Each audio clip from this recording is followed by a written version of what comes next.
Déjà, bonjour Agnès et Jean-Yves. Merci beaucoup d'avoir accepté notre invitation à moi et Maxence au nom des étudiants de Louis Lumière, de la Cinéfabrique et de la FEMIS, puisque c'est une conférence qui est organisée en association un peu avec les trois écoles. Donc en discutant avec vous, on s'était mis d'accord sur votre envie de discuter de la sensation. Et donc, on va essayer à travers cette discussion de voir ce que vous entendez par ce mot sensation, la sensation au tournage, la sensation quand on regarde un film, la sensation quand on filme.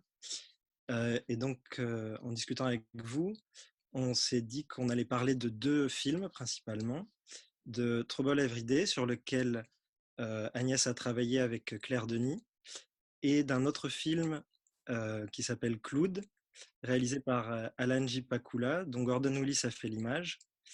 Et donc, en fait, si on a choisi ces deux films, c'est parce que vous nous disiez que vous pouviez vous voir un peu comme des passeurs. Agnès, tu nous disais des passeurs de sensations, passeurs d'expériences. Donc, c'est ce qu'on va essayer de voir en parlant du travail que tu as fait sur Trouble Every Day. Et ensuite, on va parler du film de Pakula pour essayer de vous entendre sur votre point de vue de spectateur par rapport à la sensation en tant que spectateur et que vous partagiez avec nous votre cinéphilie et votre passion pour les grands films et le travail de Gordon Willis et de Alan J. Pakula sur ce film. Et donc, Jean-Yves, comme tu le suggérais, on va essayer de parler de la lecture du scénario, des discussions avant le tournage avec le metteur en scène, du casting, des décors, du son, de la mise en image, du découpage, du budget, les choix qui sont faits au tournage et la sensation des intervenants sur le film. Et donc, voilà, on va essayer de parler de tout ça à travers ces extraits et la discussion que Jean-Yves et Agnès, vous allez avoir sur ce thème-là. Donc peut-être Laurent peut lancer le premier extrait de Clout pour poser un peu l'ambiance des films dont on va parler aujourd'hui et vous écouter ensuite vous exprimer sur cet extrait et sur ces films. Didn't. We arrested her on a CP charge, convicted, 2 months women's city prison, offered to reduce sentence. She cooperated. Now, she thought she remembered Gruneman from those letters from before. She made that connection, but she hadn't seen him since then and couldn't identify his photograph. A good call girl. She'll turn 600 or 700 tricks a year. Faces get blurred. Et donc Jean-Yves ou Agnès, si l'un de vous veut commencer à nous parler un peu de cet extrait et de ce film en général et pourquoi on l'a choisi ensemble, pourquoi on avait envie d'en parler avec vous. Bonjour, moi je vais bien commencer puisque c'est moi qui ai proposé ce film Clout. En tout cas, bonjour à tout le monde. Merci de l'invitation. Merci Jean-Yves de m'avoir invité pour cette rencontre où il est question de sensations. En fait, j'ai eu envie je vous ai proposé de regarder Clout ou de parler de Clout parce que c'est un film justement où que je trouve que, en tout cas en le voyant et quand je l'ai vu, j'ai eu beaucoup de sensations très fortes sur le travail de l'image, sur les partis pris de Gordon Willis. Et je trouve que on le voit déjà dans ces trois plans qui sont en fait au début du film. On découvre donc que c'est un film qui a été tourné en scope. On voit que ce sont de longues focales. On rencontre cette femme. On voit tout de suite, enfin bon, bien sûr, il y a la voix off aussi, mais on, on a déjà, je trouve, beaucoup d'idées sur elle. Rien que dans ces trois plans, on a l'impression d'une femme à l'aise, d'une fort jolie femme, très bien organisée. Et, euh, et on sent aussi déjà que peut-être on, on la regarde d'une certaine manière. Peut-être c'est quelqu'un d'autre du reste qui la regarde. Et je trouve particulièrement saisissant la fin du troisième plan où elle arrive presque, elle arrive sur nous comme si elle allait nous frôler. Ce qui me frappe c'est la concision de ces plans, le choix, la force euh, et je dirais presque la conviction. Qu'en filmant comme ça, on est déjà, on entre entièrement dans le film et en compagnie en tout cas, oui, en compagnie de ce personnage. Et ça, c'est, il me semble, lié à ce choix de filmer en longue focale. Donc, Jean-Yves, tu vas pouvoir parler de ça parce que c'est quand même quelque chose qui donne l'impression d'une certaine distance, peut-être d'une froideur, et pourtant, je trouve que c'est pas du tout ça qui se dégage. Donc cette sorte de paradoxe, moi, m'a beaucoup séduite et c'est là que j'ai trouvé que c'est ça qui m'a tellement séduit, qui m'a fasciné, qui m'a amené à me poser beaucoup de questions, parce qu'au fond, ces focales, elles, elles traduisent un regard qui est pas tout à fait humain, parce qu'on ne voit pas comme ça avec les yeux. C'est un regard optique. Donc, c'est un regard qui utilise pleinement les outils de cinéma, notamment les optiques. Donc, voilà, c'est ça dont je voulais parler. C'est-à-dire qu'il s'agit c'est un peu l'objet de cette rencontre, c'est de parler des sensations et comment les transmettre, avec quels outils, de les transmettre de la lecture plutôt du scénario jusqu'à l'écran. C'est un peu le principe. Le principe, donc, c'est de parler aussi évidemment de format de l'image, éventuellement du système utilisé pour obtenir ce format de l'image, donc qui est tourné, qui est de l'anamorphique, donc sur un format scope, et d'arriver à retransmettre au travers de tous ces choix d'opérateurs et de discussions et donc de sensations de lecture, de sensations au moment des discussions avec le metteur en scène, d'arriver à identifier un certain nombre de règles sur le traitement de l'image qui va restituer cette sensation à l'écran pour des gens qui ne sont pas des cinéastes. Et donc, c'est vraiment de la sensation pure, une forme d'énergie qu'il s'agit de retransmettre du mot à l'écran. Je pense qu'en plus, on a des opérateurs à l'écoute. Je pense que c'est une discussion une problématique que l'on a forcément à la première lecture du scénario, c'est comment retranscrire avec une logistique adéquate cette sensation et quels sont les outils donc, que l'on va utiliser. Là, en l'occurrence, on parle d'anamorphique avec des spécificités d'ailleurs que l'on voit bien à l'image qui sont dans ce rapport de perspective assez étrange. Un format qui est relativement large, mais en utilisant des focales qui sont en réalité 2 fois plus longues que sur de l'image sphérique classique. On y voit d'ailleurs donc ça va bien avec le sujet du film puisque il s'agit de regard et d'observation d'un prédateur. C'est bien ce sentiment-là que ça donne sur ces 2 plans. En même temps, il y a sur donc des focales qui sont de toute façon déjà beaucoup plus longues, 2 fois plus longues en réalité que sur un format 35, mais en étant très larges. C'est ça qui est intéressant dans l'anamorphique, c'est cette bizarrerie d'avoir finalement à la fois de pouvoir être large et en même temps d'utiliser des focales relativement longues avec l'effet de longue focale, c'est-à-dire ce sentiment qu'il y a un observateur assez naturellement, et c'est lié à l'anamorphique, et ces arrière-plans qui viennent se coller au premier plan, c'est ce que l'on voit dans la cabine téléphonique par exemple, avec des personnages qui sur les arrière-plans sont beaucoup plus gros que si on avait tourné en 35 mètres, beaucoup plus présents, avec une sensation un peu d'écran, d'affiche, que l'on retrouve d'ailleurs dans l'ensemble du film.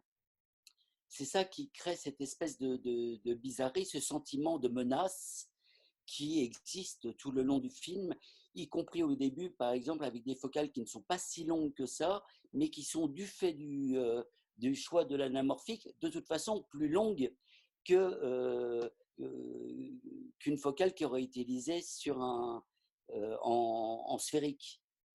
Et ça crée cette espèce de bizarrerie. Vous avez vu en arrière-plan, tous les personnages qui passent derrière sont extrêmement grossis. Ça, c'est un des effets de l'anamorphique.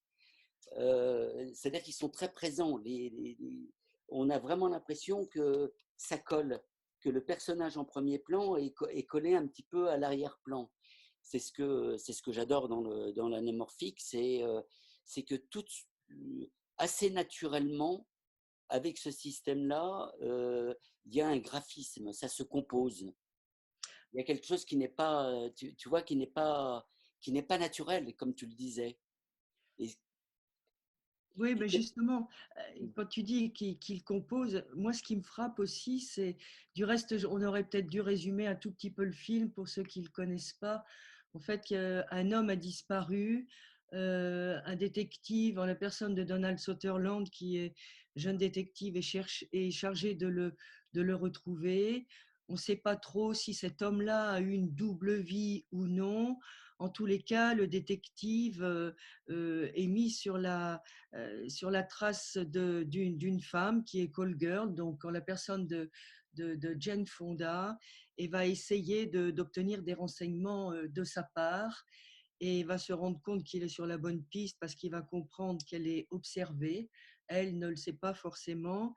Et voilà. Et au fond, le meurtrier, parce qu'on va comprendre qu'il y a eu meurtre, le meurtrier, il est parmi les connaissances. Voilà. Donc c'est vraiment un thriller, etc. Et avec recherche, suspense, d'autres meurtres, etc., dans le milieu de la prostitution, donc de la drogue, alors que l'homme qui a disparu est un industriel et que ça se passe quand même, voilà, tous ces call girls sont en contact avec non pas des dealers, mais plutôt des industriels, on va dire. Voilà.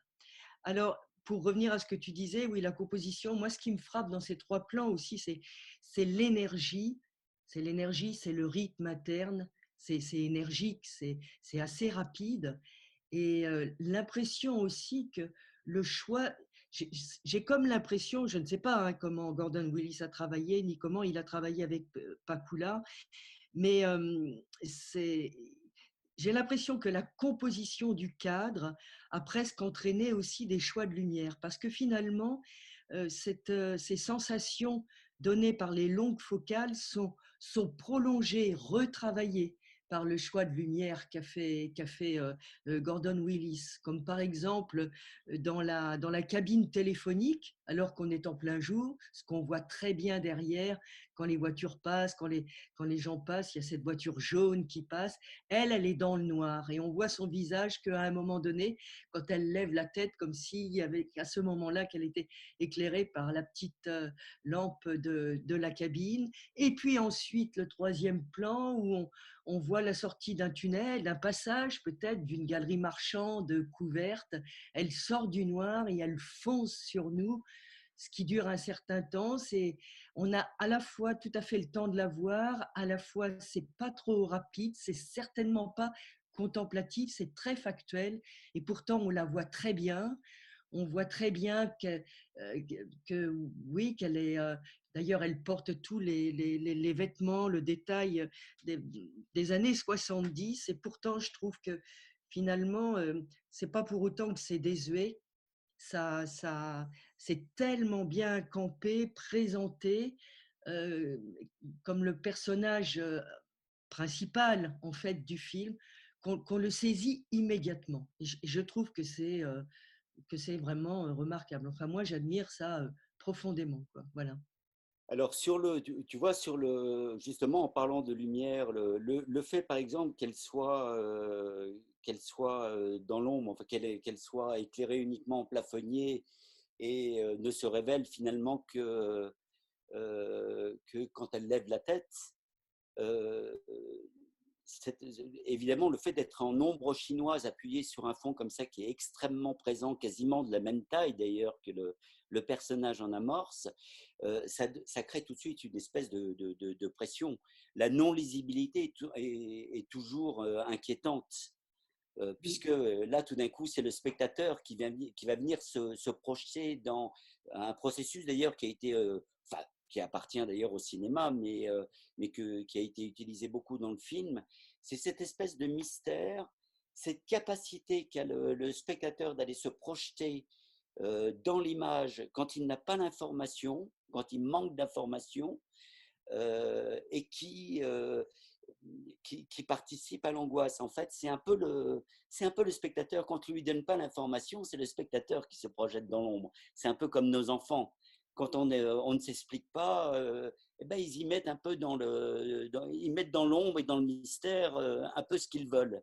Et c'est ce qui est assez dangereux. Et si le film est bien fait, on y met forcément de l'angoisse. Je voulais dire encore autre chose sur cette séquence. Et une chose que j'adore en anamorphique, a fortiori quand on travaille comme ça avec les contrastes, c'est le cadre dans le cadre.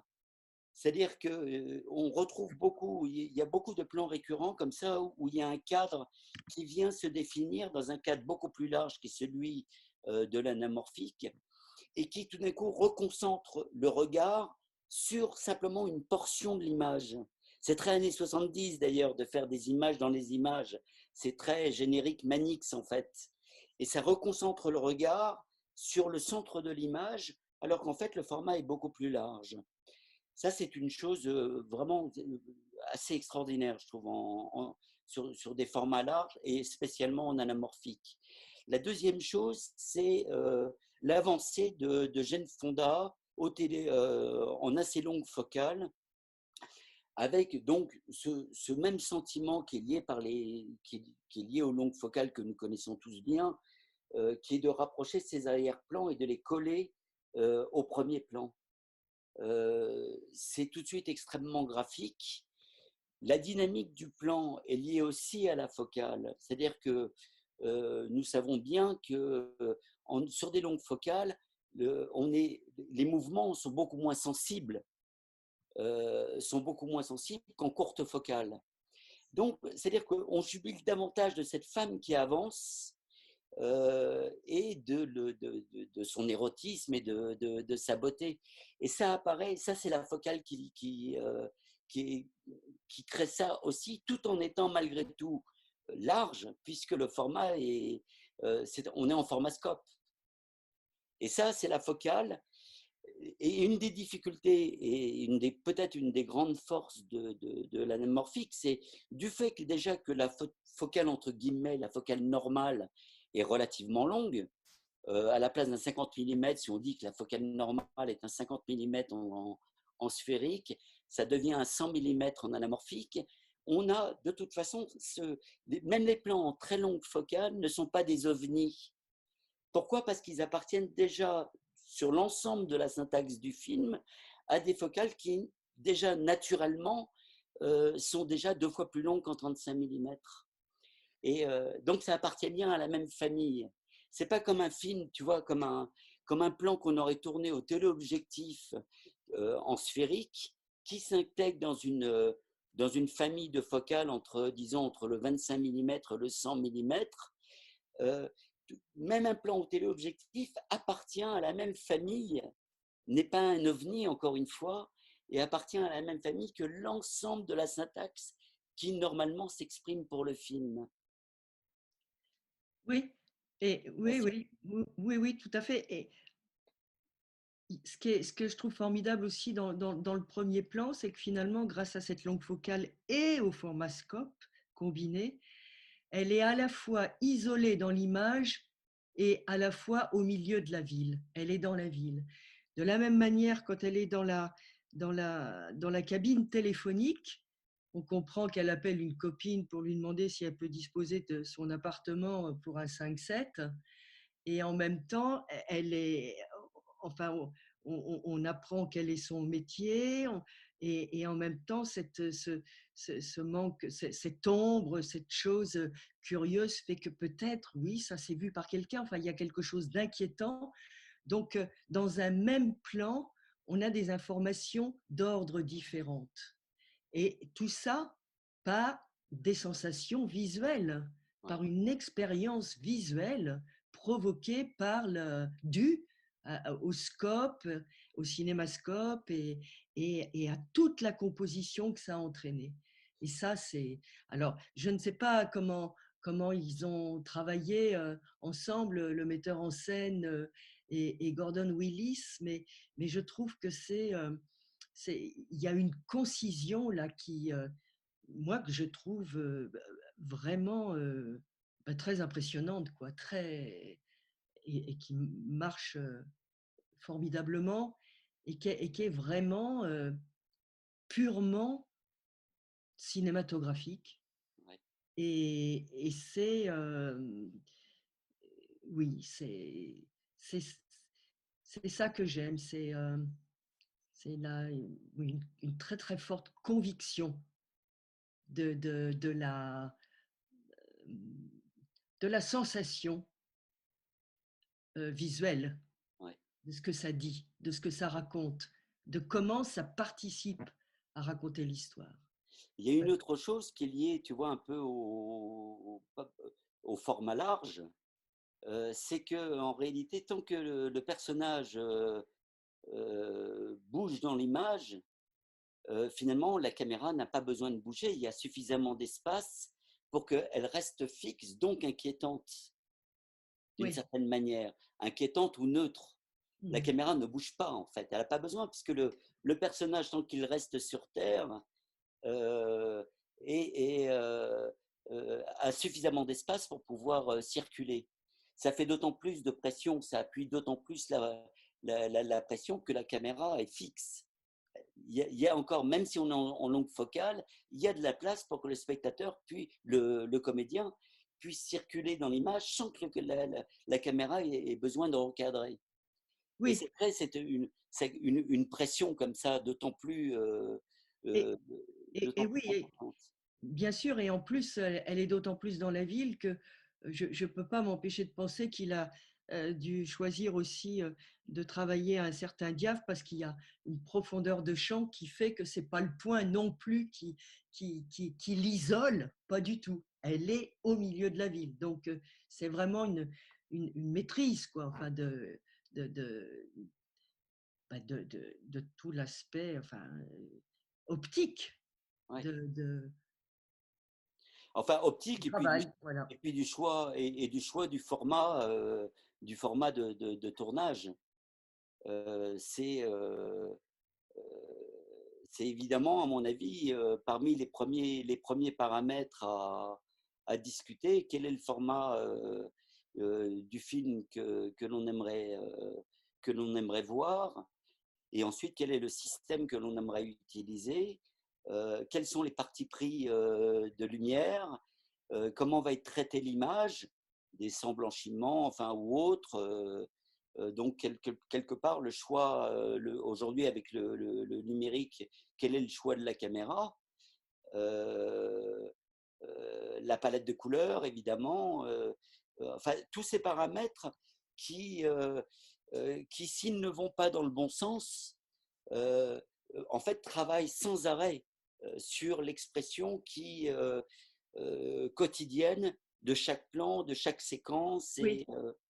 Oui, moi j'ai vraiment l'impression que pour des plans comme ça, il y a quand même un travail de tout ce qui entre dans le cadre. C'est évident que les lieux choisis, les vêtements choisis, puisqu'on voit tout de manière si précise, tout est en harmonie, tout fonctionne à l'intérieur de ce cadre. C'est comme si c'était presque le cadre qui donnait un point de départ. Bien sûr, tout ça est préparé avant, mais ça, l'ensemble, la composition fait entrer en jeu tous les ingrédients dans l'image.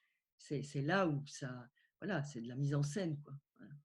Et la composition, Mais le graphisme qu'apporte l'anamorphique, et d'ailleurs c'est pour ça que l'on continue encore une fois, que l'on continue à faire de l'anamorphique. C'est bien pour cette espèce de bizarrerie d'être large et d'être serré à la fois, qui fait que même si on augmente la taille des capteurs, l'anamorphique reste un must et reste un vrai paramètre esthétique et un vrai paramètre de narration. Sinon, dans l'absolu, il n'avait pas de raison de continuer à exister, puisque à l'époque de tu te souviens, à l'époque du film, l'anamorphique était une astuce optique qui permettait d'avoir une image de plus grande résolution, contrairement au Super 35, qui était, parce qu'on était limité par les perforations sur un film à défilement vertical. Au départ, la première raison est une raison de résolution, en fait, d'avoir une image, un négatif suffisamment grand, en fait, qui profite de toute la hauteur utilisable du film 35. C'était surtout une question de résolution, parce que c'était pour des films qui étaient dont on devait jubiler sur des grands écrans, donc un besoin de résolution. C'était la première raison au départ. Encore une fois, une question d'ailleurs qu'on s'est posée quand on développe, tu imagines, des objectifs à coût de millions d'euros, en se demandant si le fait d'avoir aujourd'hui des capteurs plus grands, donc qui ont finalement en sphérique des résolutions supérieures à celles que l'on peut obtenir à l'anamorphique, est-ce que ça a encore un sens de faire de l'anamorphique? C'était une des vraies raisons. Tu vois, une des vraies. Mais oui, bien sûr que ça a un sens, parce que les effets de perspective sont très particuliers, c'est bien ce que l'on vient de voir, donc que les focales utilisées étant 2 fois plus longues tout en étant sur un format relativement large, ça créait une sensation que le sphérique ne pouvait pas reproduire. De même, cette relation avant-plan, arrière-plan, qui finalement se normalise sur le film dès le départ, puisque la focale normale, par exemple, est plutôt un 100 mm, là où elle serait encore une fois un 50 mm en sphérique. Cette relation avant-plan, arrière-plan fait que l'image se compose et est tout de suite incroyablement graphique. Hein, je ne sais pas si tu bien sûr. partages ce sentiment. Je pense que et le fait, encore une fois, que cette caméra n'ait pas besoin de bouger, c'est un peu d'ailleurs le danger. On a eu le problème d'ailleurs dans Camille Claudel, puisque cette caméra qui permet d'avoir tellement d'espace aux comédiens pour circuler, on peut mettre tellement d'action dans l'image sans que la caméra ait besoin de panoter. Là où ça devient problématique, c'est quand on tombe sur un décor qui est en 4/3, en l'occurrence des décors d'époque comme le Grand Palais, etc., où tout s'exprime plutôt en hauteur. Donc tout d'un coup, le mouvement de caméra que l'on est obligé de faire pour décrire un décor, eh ben, ça devient tout d'un coup un regard subjectif. Puisque la caméra, globalement, très souvent, ce sont les actions, c'est la chorégraphie de la mise en scène qui va se passer à l'intérieur de l'image. Et ça aussi, tout d'un coup, ça sensibilise le regard subjectif qu'il ne faut pas utiliser n'importe comment dans le film, sinon on désamorce l'effet. Ah oui, sinon il devient descriptif ou illustratif et il peut être Et un puis peu au détriment de oui. la tension de l'histoire. Oui. Et notre grand-mère qui regarde l'image, qui n'y connaît rien en cinéma, c'est bien tous ces codes et la logique de cette manière de faire que l'on va utiliser sur les différentes séquences, qui fait qu'elle intègre naturellement le point de vue et la technique. À partir du moment où on commence où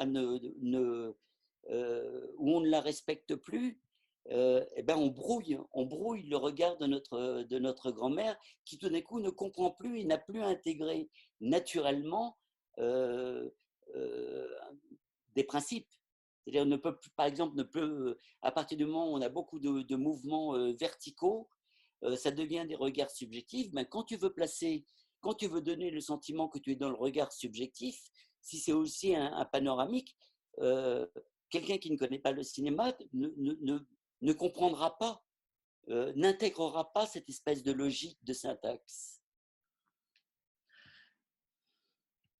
Oui, enfin, je sais pas parce que il faut quand même, enfin, on peut inventer aussi, on peut trouver quand même, il me semble, des choses qui, il faut que ça soit, si ça raconte l'histoire, si c'est à travers le regard d'un des personnages du film, ben, pourquoi pas, enfin, mais il n'y a pas de limite à tout ça, justement, c'est,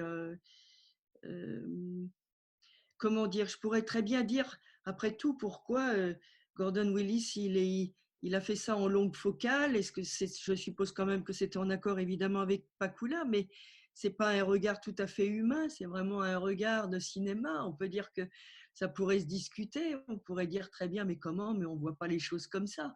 Or, en fait, on vient juste de dire à quel point on trouvait que c'était formidable et tout ce à quoi ça donnait accès dans l'histoire. Donc voilà. Mais c'est pas limitatif, hein. Bien évidemment, on change pour dire les choses différemment d'une séquence à une autre. Et bien évidemment, on joue avec la syntaxe du film, mais la coupe n'est jamais sans danger. Passer d'un plan à un autre, c'est jamais sans danger. C'est-à-dire que le spectateur, il a tendance à se réveiller à chaque coupe, à recomprendre, à essayer de recomprendre, à se relocaliser. D'une certaine manière, ça le réveille. Ou ça peut le réveiller si la logique de la syntaxe n'est pas respectée. Et encore une fois, cette continuité, c'était encore une fois un des choix de Bruno Nuiten, en plus d'un réalisateur qui est quand même un très grand opérateur, c'est de garder cette continuité quasiment dans le plan. Il y a beaucoup de plans séquences il y a des plans de 11 minutes, hein, d'un magasin de 300 mètres, où la chorégraphie se passe à l'intérieur avec un regard. Et c'était un des, comment dirais-je, un des challenges du film, de travailler au maximum dans la continuité sur un format large, en anamorphique parce que ça donnait beaucoup plus de présence et ça situait aussi les arrière-plans. Il s'agit d'une sculptrice, si j'ose dire. C'est pas n'importe qui. L'environnement, a fortiori celui du Grand Palais, pour ne parler que de cette séquence, n'est pas neutre. Il a évidemment une fonction graphique. Et la continuité. Donc, Excusez-moi, j'ai oublié de le mettre sur silencieux. Pardon. Donc, oui. C'était donc comme quoi cette discussion initiale de savoir quel va être le format du film et de savoir quel système on va utiliser, et de commencer à avoir une stratégie séquence par séquence, de, de, de, de choix d'objectifs, qui évidemment viennent se combiner à des choix de lumière, à des choix de décor, à des choix. Tout ça, évidemment, ça fait partie de tous ces questionnements, me semble-t-il, pour y avoir assisté un certain nombre de fois avec différents opérateurs, qui viennent conditionner toute la préparation du film, le montage des décors, le choix du studio, si on tourne en studio, savoir si on a suffisamment de recul, et qui pose même des problématiques au moment des repérages, pas simplement de regarder ce que l'on a envie de filmer, mais qu'est-ce que l'on a derrière. Est-ce qu'on va pouvoir se reculer? Est-ce que les repérages, les photos, à mon avis, semblent aussi importantes, celles que l'on veut, celles du décor que l'on a envie de filmer, mais aussi ce qui se passe derrière et quelle capacité on a à utiliser différentes, donc avoir du recul par exemple, ou à pouvoir bouger, ou je pense que ça, à tout point de vue, le film déjà se fait, avant même d'être tourné, il se fait beaucoup dans tous ces choix-là. Ok. Et Jean-Yves, moi, Jean-Yves, Agnès, ce que je peux vous proposer, c'est de reprendre toute cette discussion-là sur les repérages, justement, le scénario, tout ça, Oui, en regardant l'extrait de Trouble Every Day oui, que vous vouliez montrer, très bien. et du coup reprendre tout ça Oui, dessus juste après. oui, Laurence, d'accord. si tu peux le diffuser.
Très joli le plan de début en 3 plans qui montre l'attente, c'est très très réussi, je trouve.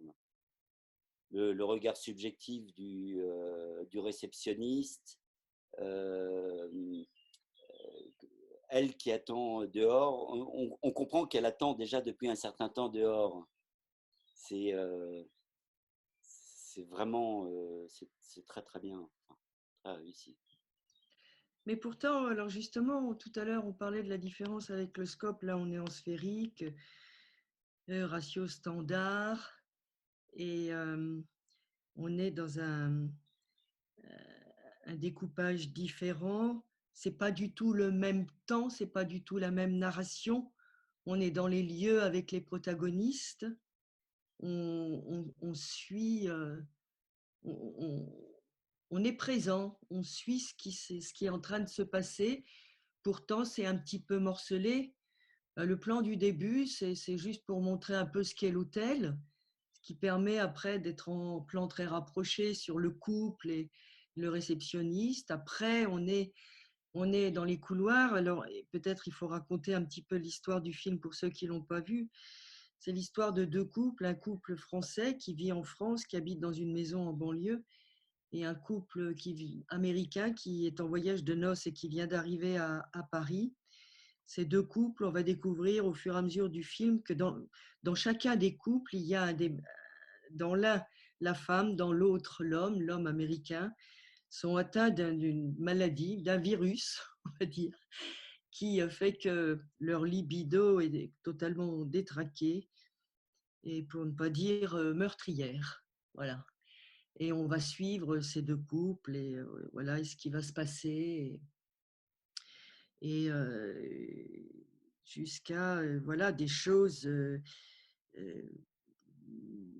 qui vont jusqu'à atteindre, on peut dire, un détraquement qui est de l'ordre du tabou, en fait. Voilà. Donc, on est quand même dans quelque chose d'assez, enfin, qui fait un peu peur. Et ça a été l'approche du travail à partir du scénario et avec Claire. Il y a eu énormément de repérages, par exemple, pour trouver le lieu, pour trouver l'hôtel. On a dû visiter 10 ou 12 hôtels jusqu'à trouver celui qui, en fait, proposerait ce dédale de couloirs dans les étages qui sont là où sont les bourgeois, entre guillemets, et puis le dédale de couloirs qui sont au sous-sol, qui sont là où les travailleurs sont, que ce soit un petit peu comme un navire ou comme un sous-marin, où il y a tous ces boyaux, il se passe des tas de choses et qui peuvent devenir effrayantes quand ils sont un petit peu, quand ils sont désertés, quand il n'y a pas tellement de monde, quand voilà. Et en tout cas, la consigne, c'était, alors c'est pas très fréquent, mais c'était quand même, elle avait donné des références qui étaient le photographe canadien Jeff Hall, qui avait fait dans les années 80 des photos qui paraissent comme ça très très simples, mais quand on les regarde attentivement, on s'aperçoit qu'il y a toujours dans ces images l'expression d'une inquiétude, pour pas dire une menace, quelque chose comme ça, des non visible, mais il y a une menace en suspens, il y a quelque chose qui plane dans l'air, qui est de l'ordre vraiment d'une intranquillité. Et ça a été un peu le guide. Moi, je me suis dit qu'il fallait que chaque plan contienne un petit peu quelque chose comme ça. Et sachant que ça devait être, oui, vraiment dans chaque manière de regarder, de suivre les personnages dans les lieux qui avaient donc été choisis pour ça aussi, le couloir, et voilà. Et le choix, parce que c'est aussi le registre de Claire, c'est évidemment, j'ai l'impression tout à coup de pouvoir dire qu'avec les objectifs sphériques et les focales utilisées, là en l'occurrence il y a beaucoup de 40 et 50 qui sont justement assez proches de la vision humaine, c'était presque pour que ce soit plus simplement une vision humaine de ce qui allait être l'observation de ce que les humains sont capables d'inhumain en réalité. Donc, ce n'est pas du tout le même endroit pour raconter une histoire, pour raconter des choses terrifiantes comme dans l'autre film, parce qu'au fond, l'autre film, c'est presque un peu le même sujet. Donc, en tout cas, en ce qui concerne la noirceur dont les humains sont capables. Donc, c'est assez intéressant comme c'est très, très, comme c'est très, très différent. Et voilà ce que je pourrais dire, mais c'est plutôt... on est plus au cœur des choses. Voilà, on les accompagne, voilà, c'est vraiment une narration, on peut dire un angle d'attaque complètement différent, quoi. Et alors, et là, on ne peut que constater que du coup, ce n'est pas du tout les mêmes outils. Mais en même temps, alors, s'il s'agit de parler de sensations, enfin, en tout cas dans l'espoir que la sensation recherchée a été quand même un peu atteinte avec les choix qui ont été faits. Mais s'il faut parler de sensations qu'on a, par exemple, en tournant, ben, moi, c'était quelque chose, c'était traduire la sensation que j'avais du travail que j'avais à faire, et qui est donc, voilà, ma propre sensation, mes propres sensations au moment de tourner. Je me rappelle très bien qu'en faisant les travelling, tout ça, c'était à l'épaule, dans le couloir, par exemple. J'avais envie je la regardais, cette jeune femme de chambre, Christelle, en essayant d'être attirée par tout ce qui pouvait émaner d'elle, d'une fragilité, quoi, comme d'une victime potentielle. Voilà. C'est ça m'intéressait beaucoup. Alors à l'épaule, du coup, j'étais libre d'avancer à ma sensation. C'est pour ça qu'il y a quelquefois on est très très près de sa nuque. Par exemple, quand elle repart, oui, bah, elle a fait ce geste de piquer des trucs, c'était pas prévu, mais j'ai eu envie de la suivre. C'est aussi pour faire connaissance avec elle. Finalement, c'est aussi un petit peu des informations sociales, sociologiques, je sais pas comment dire sur le personnage, mais en tout cas, c'est pas du tout le même. Oui, c'est pas du tout le même angle d'attaque. Et c'est assez intéressant de voir que finalement, le choix des outils sont en relation avec tout ça. Il y a un lien. Et toi, naturellement, par exemple, Claire, toi tu as beaucoup tourné avec Claire Denis, euh, quel est naturellement, instinctivement, a priori, à quelle distance tu aimes travailler des comédiens et avec quelle focale? Ouais, c'est vrai que moi, instinctivement, petit à petit, au fur et à mesure des films, et finalement, surtout sur le deuxième long métrage, qui a été fait entièrement à l'épaule en 35, j'ai tout fait au 40 et au 50. Et moi, j'ai eu envie de ça parce que d'abord, j'avais l'impression que c'était ce que Claire recherchait, d'une certaine manière, être à côté des gens, essayer de découvrir qui ils sont. Euh, D'autant plus que, enfin, déjà à l'époque, ces films n'étaient pas énormément dialogués, que ça permet de regarder avec une certaine liberté, de les côtoyer, d'aller regarder un détail si on en a envie, d'être, de profiter pleinement des moments où on filme pour, oui, pour regarder tous les détails, pour faire connaissance avec avec ces personnes, pour essayer de voir peut-être à travers tous les détails d'eux ou la manière de les regarder, de savoir ce qu'il y a dans leur tête. Ou il y a quelque chose comme ça d'une très grande proximité. Et puis, l'utilisation de ces focales qui correspondent assez à la vision humaine. Donc, pour l'expérience visuelle de cette peut-être identification, enfin, je ne sais pas. Et puis aussi, de ne pas trop démultiplier les...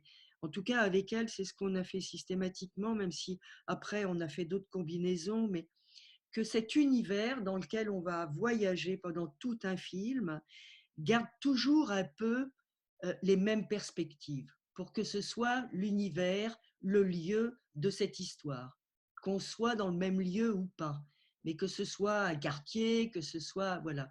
Ce qui est quelque chose de arriver à harmoniser les perspectives pour que ça compose un univers en longue focale, c'est très très virtuose, c'est très très difficile. Voilà. Et ça peut apparaître tout de suite comme un ovni, un plan en longue focale, comme un ovni dans la séquence. Et si, voilà, et si ça ne matche pas, enfin, il me semble que c'est très très étrange parce que c'est comme un heurt dans la fluidité de la narration. Et, et voilà, c'est assez, c'est quand même, et c'est vraiment lié du coup au choix des outils, quoi. Donc, Mais comme tu crois pas que c'est lié un petit peu que c'est lié aussi à notre histoire et à notre époque, à savoir, euh, on a eu l'héritage de Bresson, par exemple, qui ne tournait qu'au 40 mm. Pourquoi? Parce que euh, se rapprochant du point de vue en 35 mm d'un point de vue assez humain, il y a une notion d'objectivité qui est encore histoire, qui est un petit peu notre fondement historique, euh, notre culture en fait. Quand nous étions étudiants, Bresson continuait à faire des films au 40 mm. Il y avait une notion de naturalisme que la focale, que le 40 mm pouvait apporter. Si on raccordait dans l'axe, combien de fois je l'ai entendu de la part de Pierre, de Pierre Lhomme ou d'opérateurs de cette même génération, c'est de raccorder avec la même focale, se rapprocher, mais avec la même focale pour justement respecter les perspectives du plan précédent ou du plan suivant. Est-ce que tu ne crois pas qu'il y a quelque chose comme ça qui est lié à notre génération et peut-être d'ailleurs qui aujourd'hui s'est un petit peu débridé de ces paramètres-là dans toutes les séries et films de gens beaucoup plus jeunes. Oui, alors forcément, c'est vrai, Bresson, oui, ça a été évidemment quelque chose de très marquant. Bon, Ozu aussi, évidemment. Bien sûr. Et je crois que pour Claire, c'est plutôt quelque chose, c'est être au cœur des choses, être à la fois très très proche, euh, être très très proche de ce qui va finir par se révéler, c'est-à-dire la noirceur des, des, des, des personnages, des humains, de ce qu'on ne voit pas et qui va se révéler, mais qu'on ne voit pas, même si on en est très proche. C'est, c'est être au cœur de la chose, c'est voir comment, enfin, c'est que ça se révèle petit à petit en le vivant, en l'éprouvant. Peut-être que c'est lié aussi au fait que finalement, elle a fait des films souvent assez noirs avec des personnages très très bizarres, mais elle a une manière de raconter les histoires qui aborde, oui, qui va jusqu'à aborder des choses taboues. Et pourtant, en même temps, il y a jamais véritablement de jugement sur les humains, sur les personnages. Donc, c'est simplement dire que ce qu'on ne voit pas peut être là sous nos yeux, on ne le voit pas, mais on va finir par le sentir, on peut le côtoyer. Voilà. Avec Clout, évidemment, on est dans quelque chose finalement de très, très humain, mais on est à la poursuite de la chose. On déconstruit pour essayer de trouver. C'est une enquête différente, c'est pas la même expérience. Et pourtant, en même temps, il y a une très grande inquiétude. Enfin, ça fait peur même, ça fait vraiment peur, quoi. Ouais. Donc, c'est vraiment je pense que c'est quand même des points de vue de mise en scène complètement, euh, complètement différents. Moi, il me semble aussi que, d'une certaine manière, je crois que parfois, dans la manière de travailler, Claire met, quand on est sur le plateau et qu'on arrive le matin, on fait parfois des mises en place avec les acteurs, il y a très peu de monde, souvent il y avait que elle et moi, avec le viseur de champ sur lequel on met les optiques. Soit elle regarde dans le viseur, soit c'est moi. Enfin, ça se composait comme ça, mais je pense que ces mises en place, c'était presque plus mettre en présence tous les ingrédients qu'elle a rassemblés, c'est-à-dire un lieu choisi, des décors choisis, des couleurs choisies, des costumes choisis, bien sûr des acteurs choisis, et que tout ça mis en place, elle parle avec les gens, mais jamais véritablement de psychologie, mais elle a choisi soigneusement tous ces ingrédients-là, et en les mettant en présence, elle est là pour voir ce que cette mise en présence va produire. Et donc, ça met chaque collaborateur dans la situation de soi-même y aller, proposer, quoi. Bien sûr. Et c'est presque comme, je ne sais pas, c'est peut-être presque comme pour voir si elle veut voir si ça fonctionne, enfin, ou je ne sais pas, quelque chose comme ça. Parce qu'en même temps, elle ne va pas du tout découper les choses pour dire, je ne sais pas, moi, comme on dit, plan large, master, et puis après, elle est découpée. Non, pas du tout, parce que c'est quelqu'un qui ne se couvre pas du tout. Elle va, elle va décider des plans qu'on va faire, comme on voit par exemple dans l'arrivée à la chambre, au feeling, à partir de ce que les comédiens auront fait. Voilà. Alors évidemment, le script est écrit, souvent on le suit, mais ça lui permet aussi de s'en évader. Ce qui est écrit, c'est l'essence de la scène, c'est ce qui est en jeu. Mais par exemple, il était écrit que quand il rentrait dans la chambre, il s'asseyait, le couple américain, dans le fauteuil. Eh bien, le comédien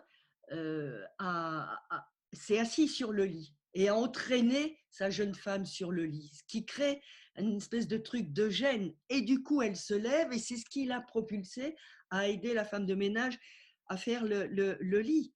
Ça, c'est ce qui s'est produit. Et voilà.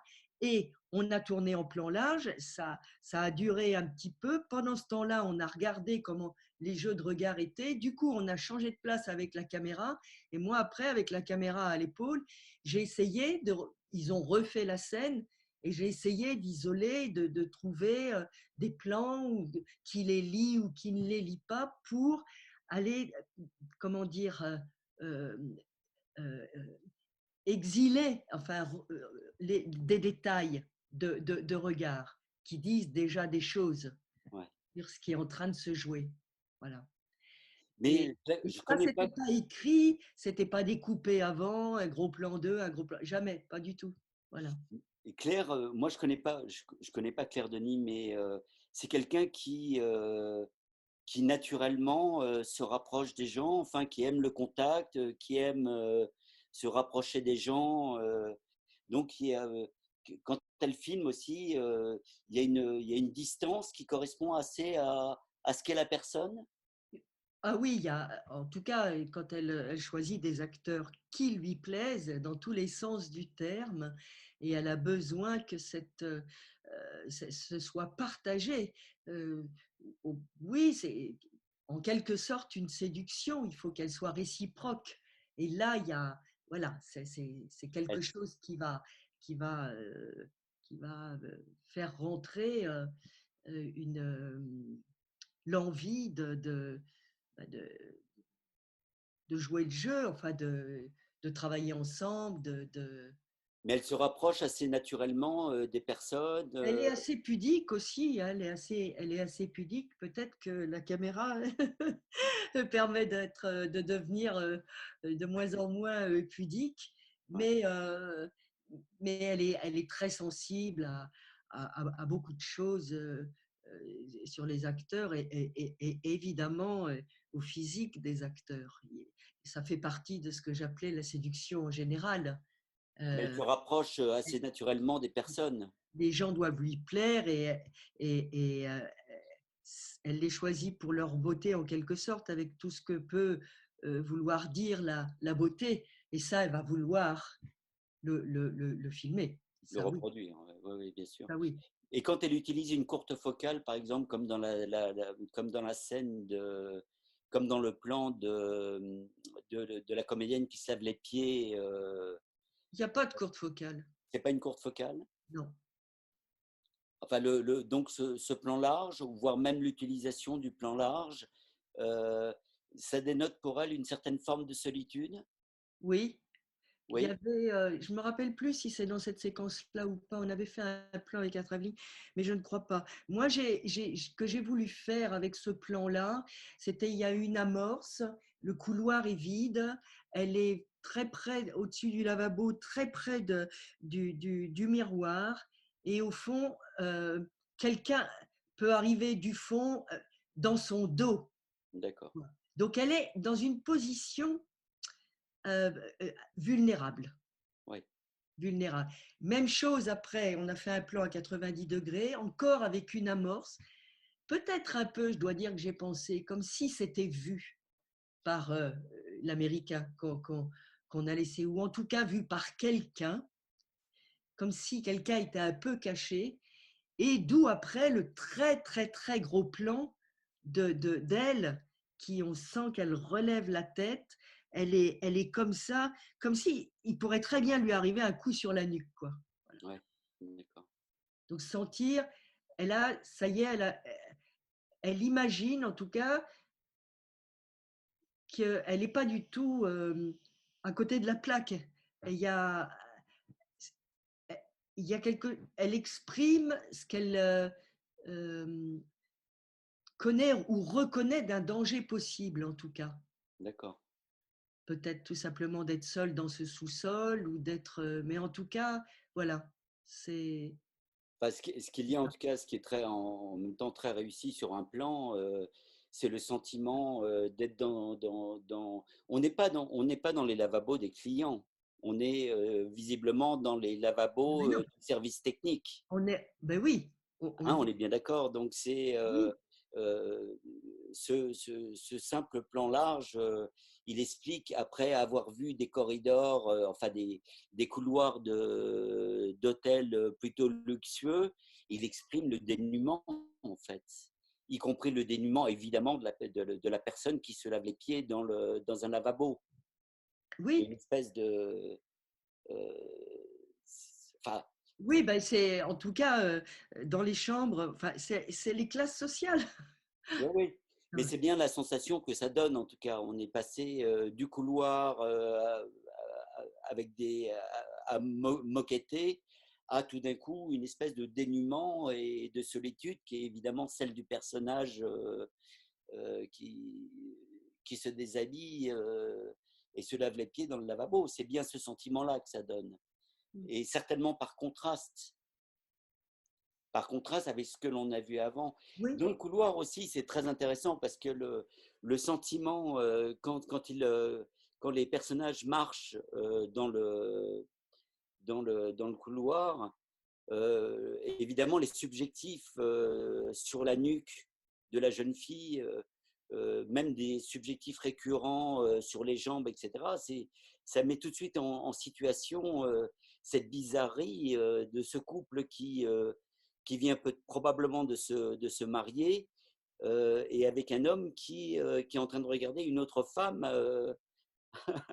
alors qu'il va porter son épouse peut-être pour la première fois dans la chambre d'hôtel. C'est assez terrible en fait. En deux plans, le sentiment est parfaitement retranscrit. oui. En tout cas, il y a quelque chose de, oui, d'intranquille et un peu inquiétant, quoi, Un peu pervers, oui, un peu oui, un peu dérangeant. pervers. Et Voilà. Oui, peut-être, si vous voulez Oui, continuer cette conversation, on peut montrer l'extrait de Clout oui, qu'on avait sélectionné, où c'est le même personnage qui va voir sa psychologue oui. et en parler après, voir ce qu'il y a de différent, de semblable, et vous écouter dessus. Si Laurent, tu peux le lancer.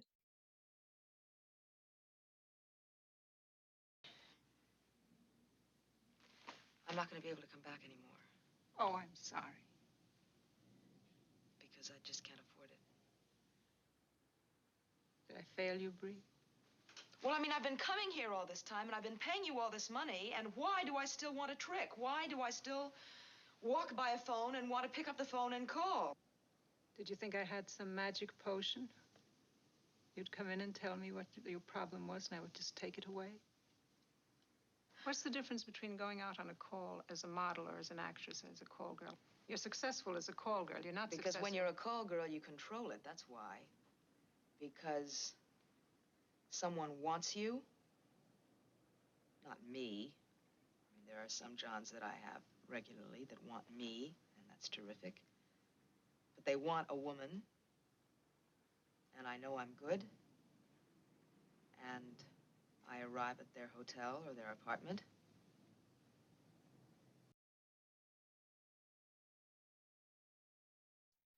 Merveille, merveille. Mais là encore, tu vois, c'est très étonnant. Le plan sur Jane Fonda, on parlait du cadre dans le cadre tout à l'heure, le fait d'avoir fermé comme ça avec l'amorce, cette amorce noire qui n'est même pas éclairée d'ailleurs, hein, qui est vraiment presque ça enferme le personnage. C'est un peu comme si elle se parlait à elle-même. C'est très très réussi. Ça, c'est le format aussi qui permet ça. Et puis cette espèce de présence, cette bizarrerie de l'amorce. Encore une fois en longue focale, en anamorphique, ça donne ça a un côté psychanalytique.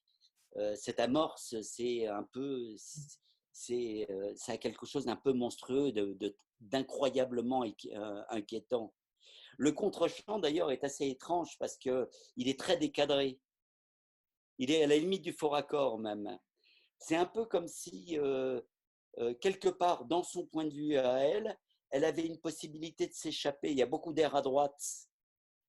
Alors au départ, d'ailleurs, je ne me souvenais plus exactement si c'était un couloir que l'on voyait, on ne voyait pas très bien sur l'ordinateur, mais ça donnait l'impression qu'en tout cas, il y avait une possibilité de s'échapper, d'échapper peut-être à ce discours qu'elle avait avec elle-même, qui est assez troublant. Oui, mais c'est parce que ce décadrage, et c'est ça que je trouve incroyable Oui. dans ce chant contre chant, qui d'ailleurs évite d'utiliser beaucoup les allers-retours, mais c'est parce que la psychanalyste ne lui fait pas face avec son corps. Son corps, il a 90 degrés, c'est sa tête qui lui fait face. C'est pourquoi il y a ce cadre, je pense. Et Non, mais le fait ça, de pouvoir fermer ou pas le cadre, et je te dis, sur un format large, on peut jouer avec le cadre dans le cadre. Le fait de fermer comme ça, par cette amorce complètement noire, de fermer le monde de Jane Fonda, c'est bien le sujet un peu de cette séquence, je pense. Tu vois, et le fait d'avoir décadré la psychanalyse sur le contre-champ en laissant beaucoup d'air à droite, c'est aussi laisser dans la psychologie de Jane Fonda une possibilité éventuellement de s'échapper. Elle a peut-être envie de s'échapper et de ne pas se confronter à elle-même, même chez un psychiatre. Enfin, moi, ça me donne ce sentiment-là, en tout cas, cette sensation-là. Est-ce que le spectateur l'a de la même manière? Mais je pense que oui. Je pense que le fait de fermer des cadres comme ça, de choisir de tourner, enfin des questions qu'on se pose souvent, c'est avec amorce, sans amorce. Le fait d'avoir fermé le cadre, enferme coince le spectateur dans la nécessité de se révéler et de parler. Tu vois? Je crois que c'est très. Je crois que c'est pas neutre du tout. Enfin, il y a tellement de possibilités de tourner. Encore une fois, avec amorce ou sans amorce, c'est une question qu'on se pose régulièrement, je pense. Non? Oui, bien sûr, c'est vrai que c'est toujours compliqué. Moi, je pense que ça veut dire aussi que Jane Fonda parle à quelqu'un et l'autre écoute, pose des questions, mais écoute, voilà. Il se trouve que tout à coup, je suis en train de réfléchir à quelque chose. Je crois qu'il n'y a pas énormément de plans de Jane Fonda avec amorce, et c'est peut-être un des rares moments où elle est liée à quelqu'un et Justement. qui exprime aussi des choses d'elle, puisque pendant tout le long du film, elle est une femme qui est indépendante, qui veut rester indépendante, et qui finalement va finir par un petit peu lâcher du lest en ce qui concerne ça. Mais je pense que c'est parce que cette scène chez la psychanalyste revient deux fois, je crois. 2 fois, je crois. Voilà. Et toujours un peu filmé de la même manière. Et en tout cas, non, ce que j'ai trouvé la longue fois, il n'y a pas du tout, c'est pas choquant du tout. Pourtant, ils ont à peu près la même grosseur finalement. C'est pas du tout choquant qu'il y en ait un avec amorce et l'autre pas du tout. Au contraire, ça apporte quelque chose. Donc, Ah oui, mais moi je pense que c'est très comme réussi. quoi Mais on peut découvrir des choses avec ce format. Et encore une fois, c'est cette solidité des choix de cadre, des choix de Willis, quoi, avec, avec la lumière aussi, parce que la, la psychanalyste, on ne voit pas véritablement son regard, c'est une présence dans l'ombre qui écoute. Et voilà, tout, encore une fois, tout est composé, quoi. est-ce que tu crois pas que Seulement le cadre, ça justement, entraîne plein de choses. mais tu crois pas que ça justement, ça sert parfaitement l'objet de cette séquence, à savoir au travers de cette amorce qui n'est plus humaine d'ailleurs, du fait de la technique, du fait de l'anamorphique, du choix de la focale, de ne pas avoir éclairé l'amorce, ça ferme le cadre, un peu Jeanne Fonda avec elle-même. Tu Oui, vois, oui, la psychanalyse, elle, a de l'air à droite, il y a de l'espace, il y a un vide. Et comme c'est le point de vue de Jane Fonda, il y a toujours une possibilité éventuellement de fuir cette confrontation avec elle-même. Tu vois? Est-ce que ça donne pas ce sentiment-là? Alors, en tout cas, ce que ça m'évoque surtout, ça concerne le travail de l'image. J'ai presque envie de me dire, après tout, quand on est avec le plan sur Jane Fonda et l'amorce qui n'est pas éclairée, c'est comme si pour moi, il avait éclairé l'essentiel du plan, c'est-à-dire Jane Fonda, ce qui est une forme c'est un choix, c'est un choix gonflé, c'est le choix de la simplicité, c'est organiser une vision en entonnoir. On la voit elle, et pourtant, oui, il y a cette masse noire, mais on la sent, elle est là, elle est présente, mais on ne la regarde pas. On voit Jane Fonda qui est en train de parler à cette masse noire, mais c'est elle qu'on regarde. Et Ouais. ça guide le regard du plan, quoi. C'est ça que je trouve assez formidable. Ah oui, c'est formidable, mais on a l'impression, moi, le sentiment que ça me donne, c'est elle parle avec elle-même à cette amorce, à cette espèce de monstre qui est notre inconscient. Moi, c'est ça, c'est ce sentiment-là que ça me donne, tu Oui, vois? Justement parce qu'il n'est pas lisible, parce que il n'est pas identifiable. Il y a une forme de monde, ce qui est un peu le sujet du film aussi, en dehors de la, comment dirais-je, du thriller que ça représente. C'est aussi une femme qui a un lourd vécu, quoi, en fait, et qui a besoin d'être chez un psychanalyste parce que elle a beaucoup de choses à régler avec elle-même jusqu'à la fin du film. Elle se parle un petit peu à elle-même, à quelque chose qui est peut-être un peu monstrueux en face d'elle-même, au travers de cette masse noire. Voilà le sentiment, moi, que ça me donne, tu vois? oui, oui. Mais en même temps, elle est, enfin, je trouve elle parle, elle l'énonce, mais il y a pas vraiment comment dire, de souffrance ou voilà, c'est assez direct, c'est assez, comme je disais tout à l'heure, peut-être, elle poursuit une recherche, une compréhension, mais sans pour autant être dans en tout cas à ce moment-là, elle n'apparaît pas du tout comme quelqu'un de démuni, au contraire. Et Oui, enfin, c'est- on retrouve un peu la même taille de plan, tu vois, un peu la même mise en cadre dans la confrontation avec tu sais, le magnétophone avec le ouais, ouais. tueur, Mhm. avec une même, il y a un certain nombre de chants contre chants comme ça, qui sont un peu gérés de la même manière, avec une amorce un peu monstrueuse du tueur qui semble tout d'un coup extrêmement proche, et ça Oui, encore une oui, fois, c'est l'anamorphique et la focale, avec cette espèce de masse qui vient fermer le cadre et qui ne lui laisse pas beaucoup de choix. Elle ne peut pas s'échapper. Tu te rappelles oui, dans le oui, plan tout à que nous fait. avons regardé ensemble? Tout à fait. Mais ce que je voudrais dire aussi, ce que ça m'évoque, et peut-être c'était à propos de ce qui était dit tout à l'heure au sujet de Trouble Every Day, c'est que je trouve que c'est une manière de filmer, une manière de raconter l'histoire qui n'est pas, comment dire, placée sous le signe de l'empathie. Et pourtant, cette femme n'est pas du tout antipathique, bien au contraire. C'est donc un choix de narration, c'est donc la manière de filmer, le Bien sûr. cadre, le format choisi, les focales orientent comment dire, le genre, le registre de la narration. Et, c'est, et, c'est, et, c'est, et finalement, ça va devenir humain parce qu'elle va.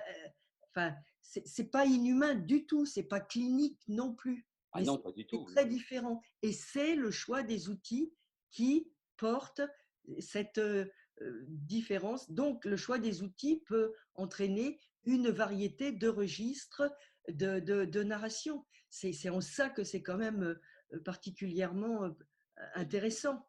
Bien Voilà sûr, bien ce que sûr, ce que je dirais. bien Vous sûr. voulez Et ce qu'on se disait aussi Oui, pardon Agnès, ce que je disais, c'était sur cet extrait, ce qu'on se disait aussi, c'est que finalement, c'est un système de chant contre chant assez simple et que ça nous faisait penser à la question du rapport.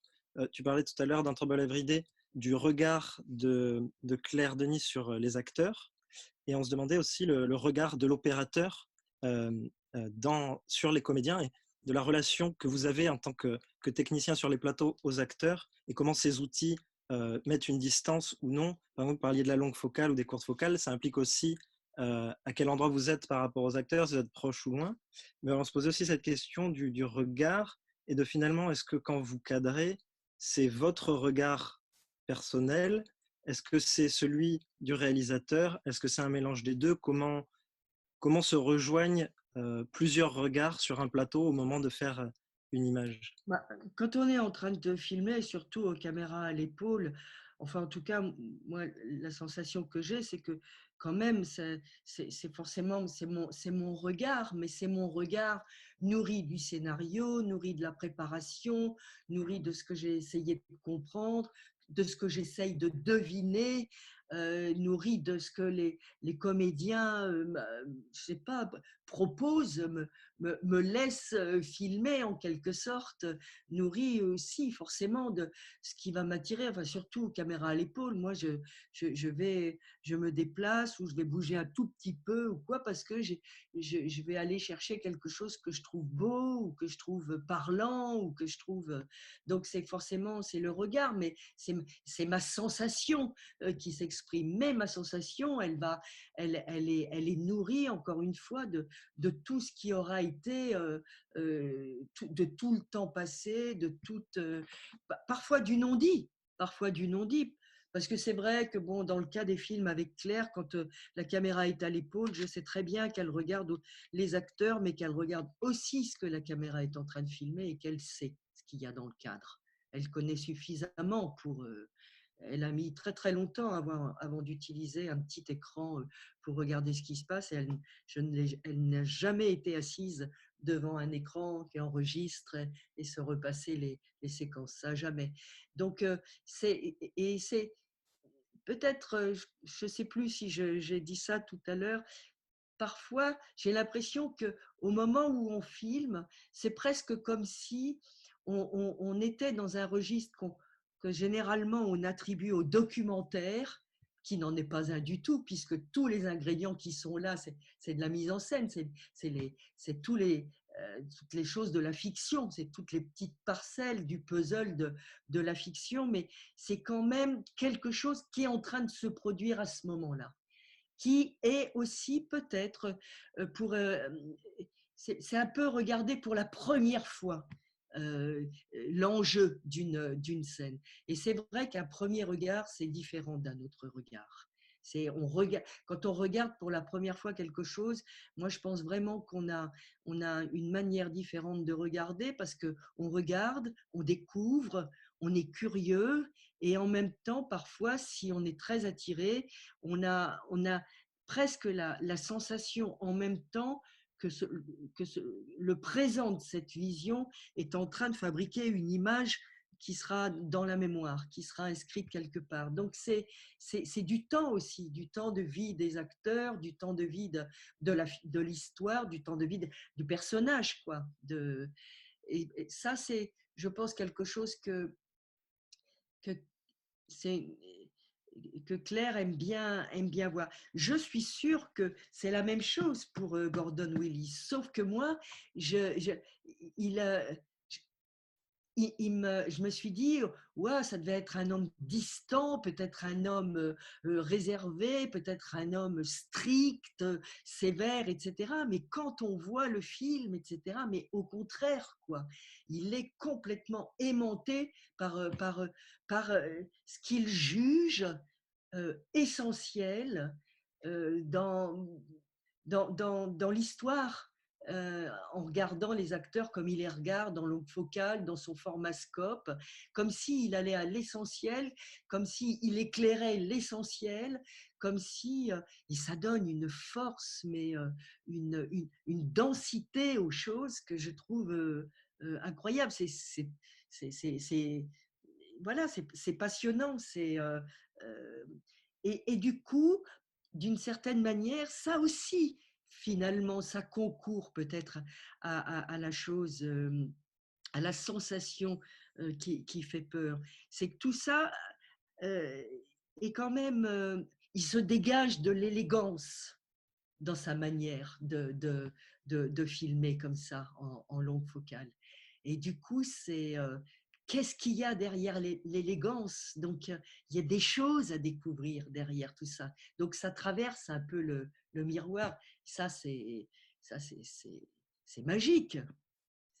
Et c'est purement cinématographique, parce qu'au fond, qu'est-ce que c'est le cinéma si c'est pas essayer de traverser le miroir, quoi. Mais oui, bien sûr. Bien sûr. Voilà, c'est ça que je dirais. Tu Et pourrais nous envoyer peut-être, un snapshot tu sais, de la séquence des mannequins. Ben, il y a un bout de séquence, non? Vous voulez la montrer là?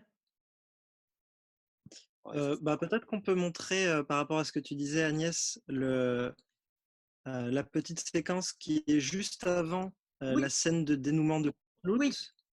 oui, d'accord. d'accord.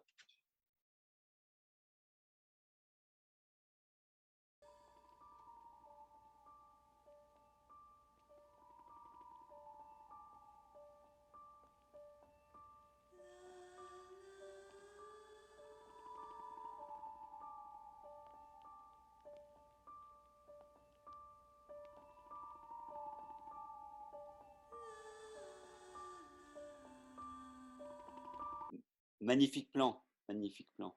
Le cadre dans le cadre, encore une fois. Oui, encore une fois aussi, un plan où, moi, enfin, c'est ma sensation, hein. Je me dis, est-ce que c'est le cadre qui a entraîné la lumière ou la lumière qui a entraîné le cadre? Alors, on peut dire que du coup, c'est un accomplissement enfin, incroyable, quoi. C'est un tout. No comment. Ça, je trouve que c'est ouais, c'est vraiment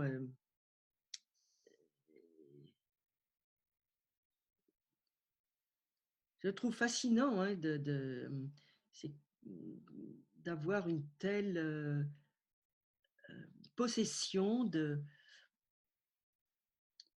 choses, enfin, qui sont quand même, j'allais dire abstraites, non, mais de oui, de produire un tout comme ça qui vit tellement intensément, tel qu'il est, abouti, Ouais. achevé. Voilà. Et je ne sais plus quoi dire. Et vous, les jeunes, qu'est-ce que vous en pensez? Qu'est-ce que vous pensez de ce plan, par exemple? Moi, j'adore la. En fait, il y a une phrase qui m'a marqué de Gordon Willis, enfin depuis que j'ai commencé mes études, c'est quand lui il parle des repérages et qui dit que quand on choisit un lieu, il faut surtout ne jamais oublier pourquoi on l'a choisi. Et je trouve ça marrant que ce soit lui qui ait dit ça, sachant que dans nombreux de ses films, on voit pas grand-chose. Et que, il dit qu'il faut surtout tout faire pour retrouver cette sensation qu'on avait au début, la première fois qu'on est venu. Ben oui. Et, euh, et que justement, parfois, le plus dur, ça va être justement de travailler la lumière.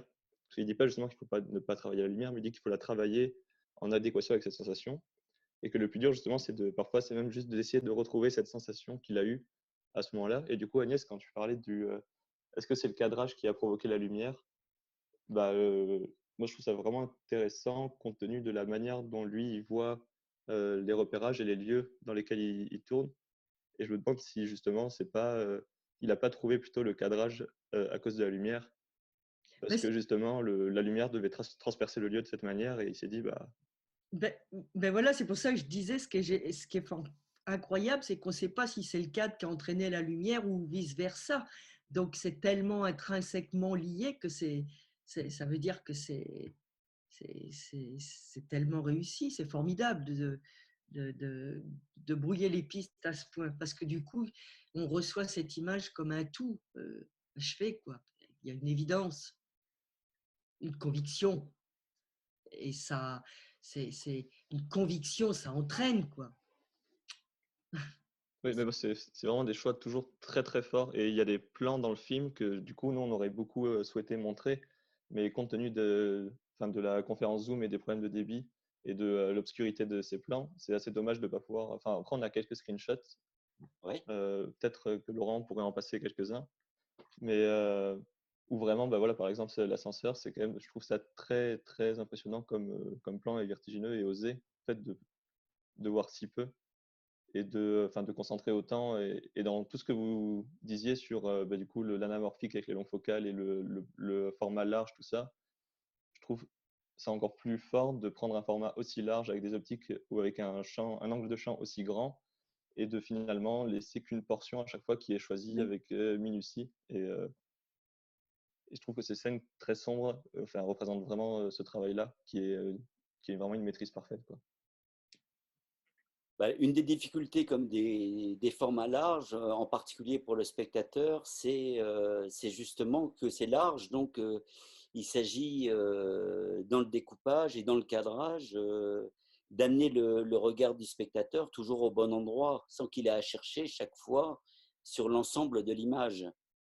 Ça fait partie de la stratégie, d'une stratégie, de la stratégie du cadre, de, de- d'avoir une logique dans le regard. Où est-ce que le spectateur regardait à tel moment? On change de plan, où est-ce qu'il regarde? Si on le promène trop, on le fatigue, le spectateur, et il ne s'intéresse plus au film.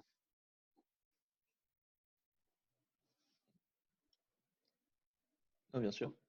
Là encore, le cadre dans le cadre. Et après, il y avait quelque chose dont on avait beaucoup parlé, Jean-Yves aussi, c'est que tu nous parlais de la durée des plans, souvent, Mm. que toi, tu avais marqué dans ce film. Oui, c'est-à-dire Et, que comme c'est assez large, on peut amener les actions très très loin, très longtemps. Et la focale fait que, en même temps, on a l'impression que le temps se rallonge avec les longues focales, il se raccourcit avec les courtes focales, même si dans la réalité, ça n'est pas vrai, mais c'est le sentiment que ça donne. C'est la dynamique qu'il y a à l'intérieur du plan qui fait que on est, on se laisse entraîner uniquement par le personnage qui avance, par exemple. Euh, S'il y avait des mouvements de caméra en même temps, bah ça brouille un petit peu l'intensité de cette avancée, par exemple.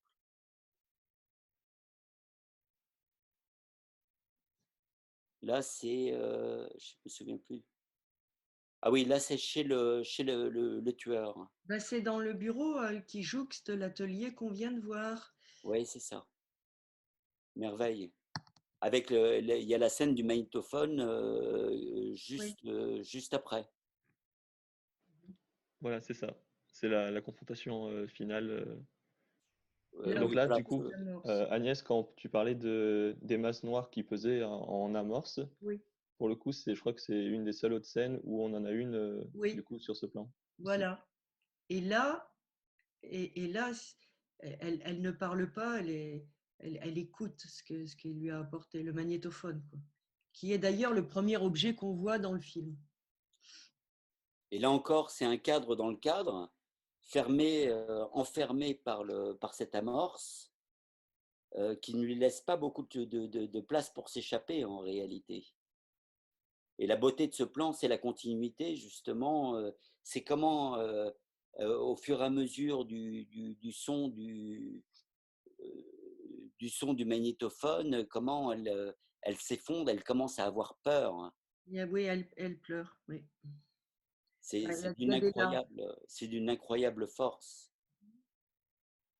Très, Et, très. et, et par exemple, pour un des plans comme ça, aussi fort ou aussi chargé d'émotions, avec Thomas, on se demandait pour vous euh, comment cette sensation est présente dans le scénario pour, enfin, quel mot, si c'est un langage verbal, comment vous en parlez avec le réalisateur pour avoir des sensations aussi fortes dans le scénario pour que justement, à la fin, on puisse les retrouver dans les séquences avec des choix ben, comme cela, par exemple, ou des choix que vous ayez fait dans des films que vous avez fait, quoi. Ben ça, alors vraiment quand même, ça c'est une décision, c'est une proposition qui est tellement radicale que quand même, on peut très bien concevoir à quel point elle puisse faire peur à un metteur en scène, parce que les plans durent très très très longtemps. Là, des plans, enfin, comme ça, ça résulte certainement quand même d'un échange avec le metteur en scène et d'une complicité. Ce qui peut arriver quand on propose des choses comme ça, très, très radicales, je crois que j'ai déjà vécu ça, c'est que ça soit très, très attirant pour un metteur en scène, mais c'est quand même tellement prendre un risque que ça peut être éventuellement accepté comme étant une deuxième version. C'est-à-dire qu'il y aurait une version première tournée et une deuxième version voilà, parce que ça pose la question du nombre de plans au montage, comme on dit, de se couvrir, voilà. Moi, je ne sais pas, là, j'ai vraiment l'impression que de toute façon, bon, quand on voit, Jane Fonda, elle est tellement incroyable que ça devait quand même déjà se voir sur le plateau. Ça a été confirmé, elle a eu un Oscar pour ce film. Mais voilà, ce que je sais un tout petit peu de ce film, c'est que il a été tourné donc dans les années 70, au début des années 70. Je sais que ils ont eu une manière de travailler, une manière de faire qui était un tout petit peu différente de ce qui se pratiquait là où ils ont tourné. Excusez-moi, je ne saurais plus vous dire si c'était à l'est ou à l'ouest des États-Unis, et que tout le monde était un tout petit peu effrayé, mais qu'ils ont tenu le coup, quoi, qu'ils ont décidé de faire à leur manière. Et donc, je suppose que avec Pakula, ils étaient main dans la main, quoi. Voilà. Quand on voit le film, quand même, on peut vraiment penser ça. Ils ont tourné beaucoup en extérieur. Dans le film, il n'y a qu'un lieu qui a été tourné en studio, c'est chez Jane Fonda, chez Brie, où on voit que c'était dans un studio parce que beaucoup dans ce film, et comme il a fait après d'ailleurs beaucoup, il éclairait beaucoup par le haut. Il n'y avait pas vraiment beaucoup de choses sur pied. Mais voilà, là c'est quand même, c'est vrai, très... oui, c'est un vrai risque, quoi. C'est sûr que c'est quelque chose, il faut avoir une complicité avec un metteur en scène, et puis qui soit aussi, qui perdure jusqu'au moment du montage. Voilà. Ça, d'ailleurs, je crois que ça peut ouvrir aussi une autre discussion,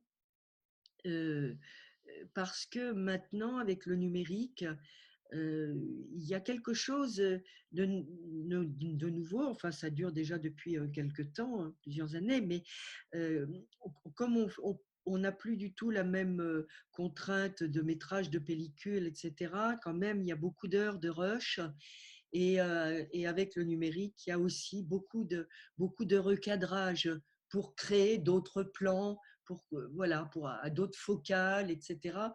Alors du coup, évidemment, on peut dire que ça efface un petit peu, ça peut effacer ce genre de prise de risque. Et si le metteur en scène n'est pas rassuré par ça, ben, voilà, il va pas y aller, quoi.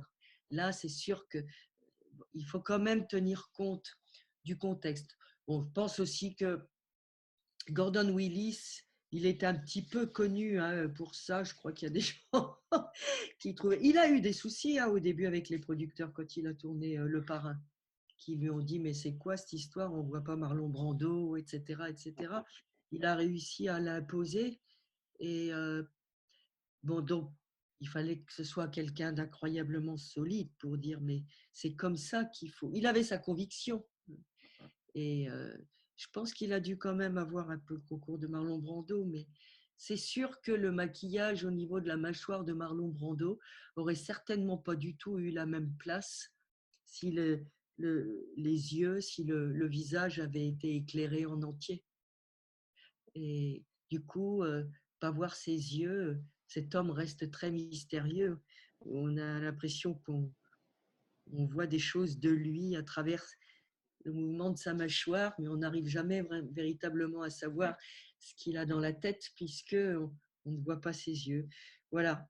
Mais c'est vrai que c'est des choix incroyablement difficiles. Mais si, à la lecture d'un scénario, c'est suscité, si ça apparaît et tout, faut en parler. Faut en parler au bon moment, faut essayer de s'il y a des discussions. Après, ça dépend. Il y a des metteurs en scène qui ont envie qu'on fasse un découpage préalable qui va être suivi, ou bien qui sera une base commune de laquelle on pourra s'écarter au moment du plateau. Il y a toutes sortes de manières de travailler, ce qui laisse, voilà, ce qui multiplie aussi encore les, les, les, qui, les possibilités de mettre en image un film, avec en plus, comme on disait tout à l'heure, les multiplicités de choix d'outils. Voilà. Et tiens, en parlant d'outils, il y avait une question qui était venue dans le chat de Pauline Michalet. C'était peut-être, tu pourras nous éclairer un peu là-dessus, Jean-Yves, c'était sur quelles sont les prochaines innovations à venir niveau optique? Oh, bah, des innovations, il y en a en fait en permanence, hein, puisque les besoins ne sont pas forcément les mêmes. Enfin, une des premières conséquences du passage en numérique, c'est déjà l'encombrement et le poids de la caméra, c'est l'ergonomie. Donc, l'ergonomie reste un challenge avec, si on fait des zooms, d'avoir des ratios les plus importants possibles avec des encombrements qui sont équivalents ou plus faibles, enfin plus ergonomiques que les objectifs précédents. Évidemment, les changements, une des grosses complexités, c'est les changements de format. Finalement, tant qu'on était limité par les perforations du film 35, il n'y avait pas tant de possibilités que ça. Aujourd'hui, on a des capteurs, on appelle Super 35, y compris d'ailleurs des capteurs qui ne sont pas en Super 35. Encore une fois, dans la syntaxe, on ne sait plus exactement de quoi on parle, puisque le Super 35, il ne faut pas l'oublier, on parle de la largeur de l'image. Le Super 35 a été inventé pour faire une image sur la piste son. C'est ça qui s'est appelé le Super 35. Donc, ce n'est pas un format, ça décrit simplement la largeur de l'image. Donc, le fait de passer sur du multiformat, ça complexifie énormément les choses dans la conception. Ça impacte la conception d'un objectif. Un objectif qui couvre le full frame par rapport à un objectif qui couvre le Super 35, c'est une ergonomie 30% plus importante en full frame. Ça fait des objectifs aussi qui sont moins lumineux. Donc le challenge continue à, une fois encore, ne pas augmenter sur des couvertures de format plus importantes, ne pas perdre en ergonomie, ne pas perdre en sensibilité, d'avoir des performances aussi sur l'ensemble du champ. Tout ça est assez compliqué, donc les challenges sont quotidiens, bien sûr. En même temps, le fait d'avoir plusieurs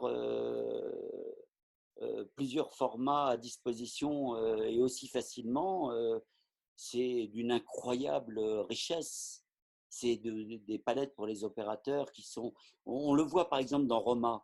Roma, ce qui est assez formidable, c'est d'avoir choisi, en plus d'un réalisateur opérateur, d'avoir choisi du 65 mm, un très gros capteur, pour que les plans récurrents, en particulier les plans de l'appartement par exemple, ne subissent pas les distorsions d'une trop courte focale.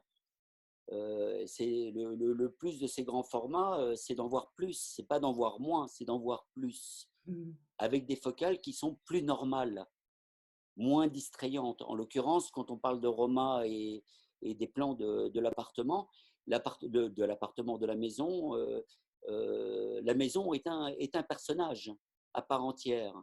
Donc l'utiliser, en voir suffisamment sur une assez courte focale, sans créer des distorsions en profondeur ou des distorsions géométriques, la seule solution, c'était de passer sur un format plus important. et de rester sur des focales entre le 21 et le 24 mm, je crois, qui restent relativement normales et qui ne distraient pas par des aberrations de courte focale. Donc des révolutions, il y en a tout le temps. On n'arrête pas d'en faire, en fait.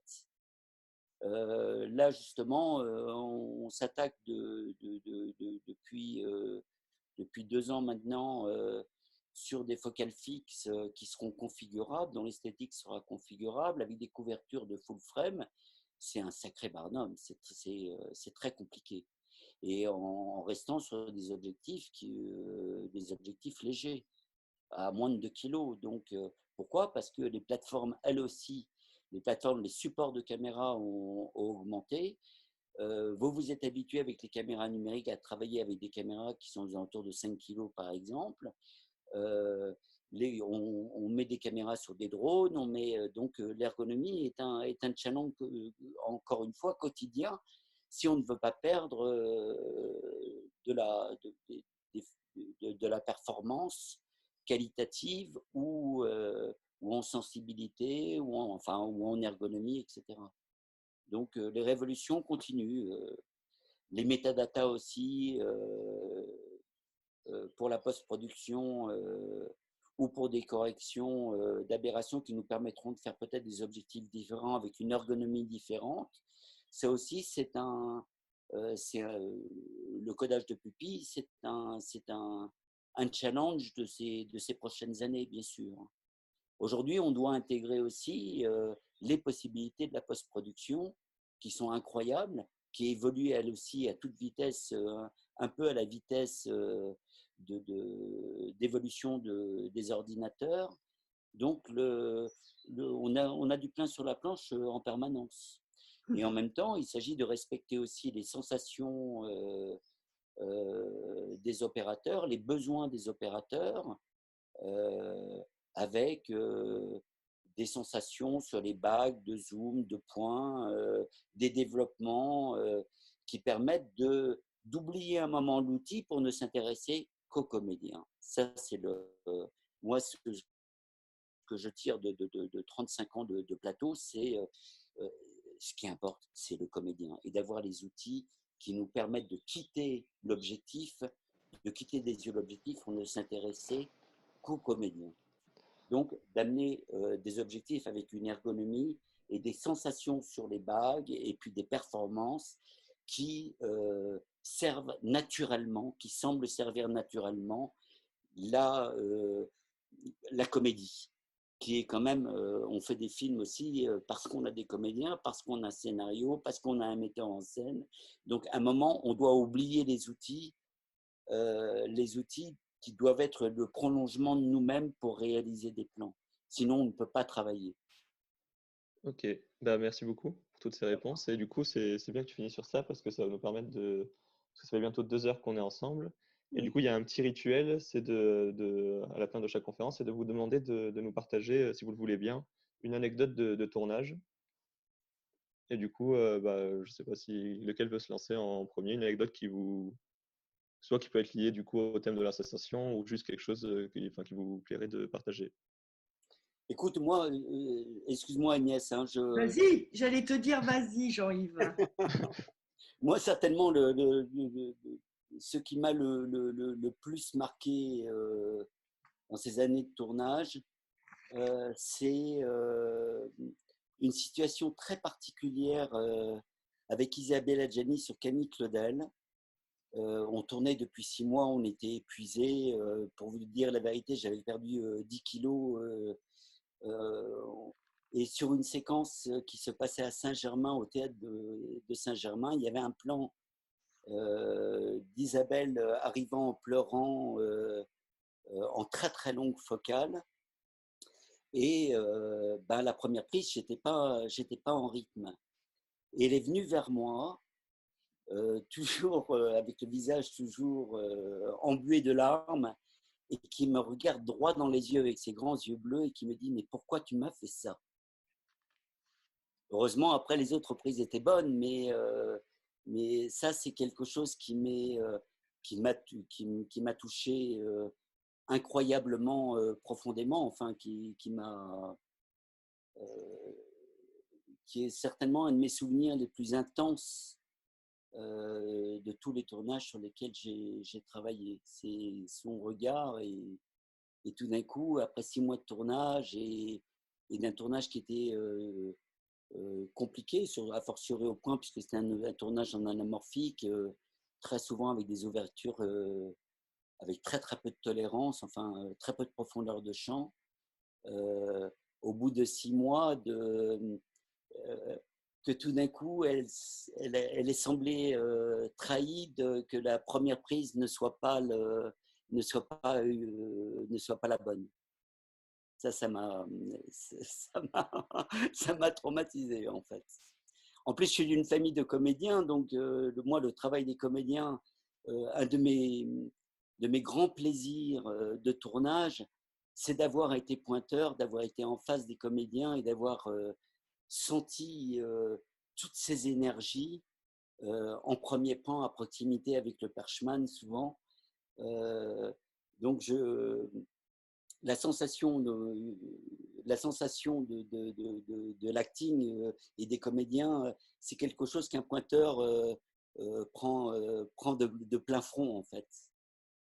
Voilà. Agnès? Alors, je sais pas, j'hésitais entre deux.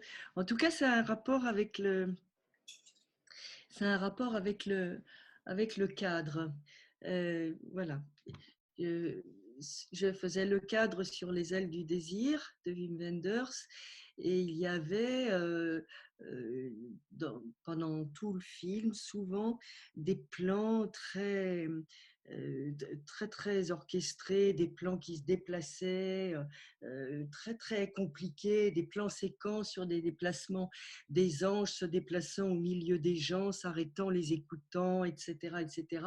Cette puissance qu'ils avaient de pouvoir lire et entendre les pensées des gens, qui devaient toujours se terminer par eux qui s'arrêtaient, et puis les deux anges, l'un ou l'autre, prenant une position comme pour écouter la rumeur du monde.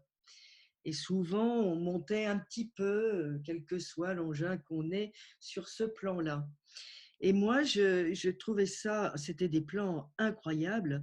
Du reste, d'ailleurs, une fois, il y en a un qu'on avait fait seulement avec une dolly, et je tournais une publicité avec un metteur en scène américain qui m'avait demandé de travailler qu'avec une grue 3D, et il m'avait montré des plans de grues qu'il adorait, notamment celui-là. Donc j'étais obligée de lui dire, mais c'est pas une grue, c'est une dolly. Donc c'était très drôle. En tout cas, à chaque fois que ces plans se terminaient sur les anges, moi, je mettais de l'air au-dessus d'eux. Je les mettais au milieu de l'image. Je sais pas comment dire, entouré du monde. Et une fois, deuxième plan qu'on fait comme ça, troisième plan, Wim est venu me voir en me disant, mais il y a de l'air au-dessus de la tête. Bon, visiblement, ça ne plaisait pas trop et tout ça et tout ça. Donc j'ai essayé de corriger, mais je ne pouvais pas m'en empêcher. Je le sentais comme ça. Et puis bon, voilà, après, il ne m'a plus rien dit. Donc, ouais. Et puis, peut-être 2 ans après, je travaille sur un film dans lequel Bertolucci avait un petit rôle. C'était un travelling très compliqué, tout droit, et après il y avait des rails courbes, et puis après comme ça, il fallait vraiment cacher avec enlever des tapis ou mettre des tapis et tout, et lui il devait passer dans l'image juste à un moment très très précis, une fenêtre, évidemment, à chaque fois il était dans le timing, à chaque fois il était très très bien, etc. etc. Je me disais, waouh, ça c'est quand même incroyable. Donc, je suis allée le remercier, puis il m'a regardé et puis il m'a dit, c'est vous qui faisiez les trucs là, le cadre avec les anges là, avec l'air au-dessus de la tête. C'est fantastique, j'avais jamais vu ça dans un plan. Ça m'a fait tellement rire parce que Wim m'avait engueulé et lui, il avait trouvé ça très bien. Comme quoi, c'est tellement bizarre, quoi. C'est tellement drôle. Voilà l'anecdote. Donc voilà, maintenant, mais des fois, j'ai des doutes, mais quelquefois, je ne pouvais pas m'en empêcher. C'est drôle. Hein. Voilà, c'est comme ça. Bah, en tout cas, merci beaucoup. Bah, je vous remercie au nom de moi et Thomas qui a des petits problèmes de connexion. Du coup, il ne peut plus trop prendre la parole. Et voilà, donc on vous remercie tous les deux de votre générosité et que c'était vraiment très passionnant d'écouter deux professionnels comme ça parler de leur passion et de tout ce que vous aviez à dire sur ces deux films. Et Ben non, mais merci beaucoup à vous et puis merci à tout ce travail que vous avez fait et tout ça. Je sais que vous êtes aussi très occupé, plein de choses, entre autres, et pas que seulement de cinéma. Habiter quelque part, c'est pas rien. Donc voilà, merci beaucoup. Merci Jean-Yves Merci Agnès. de partager l'invitation qui t'a été faite. Et voilà, et j'espère qu'on aura l'occasion de reparler justement de toutes ces nouveautés des objectifs, puisque au fond, finalement, c'est quand même les outils essentiels. Regarder le monde à travers les objectifs, c'est quand même ça le cinéma. Voilà. Diamonds Forever. Yes. Merci Agnès, merci les jeunes formidables et à votre disposition pour remettre ça sur d'autres sujets peut-être à l'occasion. Et merci Laurent, merci beaucoup. merci Laurent aussi. Merci à vous. Merci Laurent. Merci Thomas, oui. merci Maxence, Agnès, super, merci Jean-Yves. À bientôt. À bientôt mes amis. À bientôt. Merci.